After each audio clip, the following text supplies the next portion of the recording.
தேடல் ஒரு பயணம். வாழ்க்கைங்கிறது ஒரு வட்டம்னு சொல்லுவாங்க. ஆனால் என்னை கேட்டால் வாழ்க்கைங்கிறது ஒரு நீண்ட பயணம். நம்ம எல்லாருமே இங்கே ஒரு முகவரியை தேடி தான் ஓடிக்கிட்டுருக்கோம். ஆனால் அந்த முகவரி நீங்கள் உட்கார்ந்துருக்கிற இடத்துல கிடைக்காது.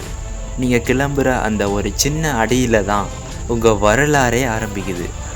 வண்டியை இயக்கி உங்களுக்குள்ளே இருக்கும் உங்கள் சிறகை விரித்து காற்றை கிழித்து வண்டியில் பறக்கும் பொழுது மழை துளியின் சாரல் உங்கள் மீது பனித்துளியாய் விழும் பொழுது உங்கள் மனமே அமைதியாவதை என்றாவது ஒரு நாள் அனுபவித்திருக்கிறீர்களா? உங்களை நீங்களே கேட்டுக்கொள்ளுங்கள். நீங்கள் வாழ்வது உங்கள் வாழ்க்கையா என உங்களுக்குள்ளேயே ஒரு கேள்வியை கேட்டுக்கொள்ளுங்கள் நண்பர்களே. பயணம் பண்ணுறது வெறும் இடங்களை பார்ப்பதற்கு மட்டுமல்ல, நமக்குள்ள நாம் தொலைத்த நம்மளை தேடி பிடிக்கிறதுக்காக தாங்க. புது புது மனிதர்கள், புரியாத மொழிகள், அறியாத கலாச்சாரம், இதையெல்லாம் பார்க்கும்போது தான் நாம் எவ்வளவு சின்ன உலகம்னு புரியுது. ஒரு மலை உச்சியில் நின்று கீழே பார்க்கும்போது கிடைக்கிற அந்த தனிமை இருக்கே, அப்பா, அது உலகத்தோட எந்த பெருமையையும் விட மேலானது.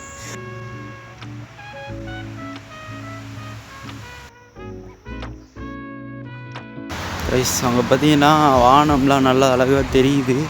ஸோ நான் நினைக்கிற மாதிரி இந்த ஜீப்லாம் வரும்னு நினைக்கிறேன். இந்த அட்வென்ச்சர்லாம் பண்ணுறது பார்த்தீங்கன்னா ஒத்தவழி பாதையெல்லாம் இருக்குது.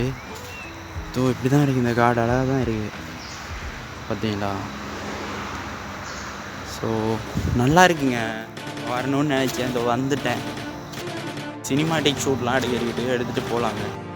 நம்ம வண்டி பார்த்தீங்களா, அதோ அங்கே இருக்கான்.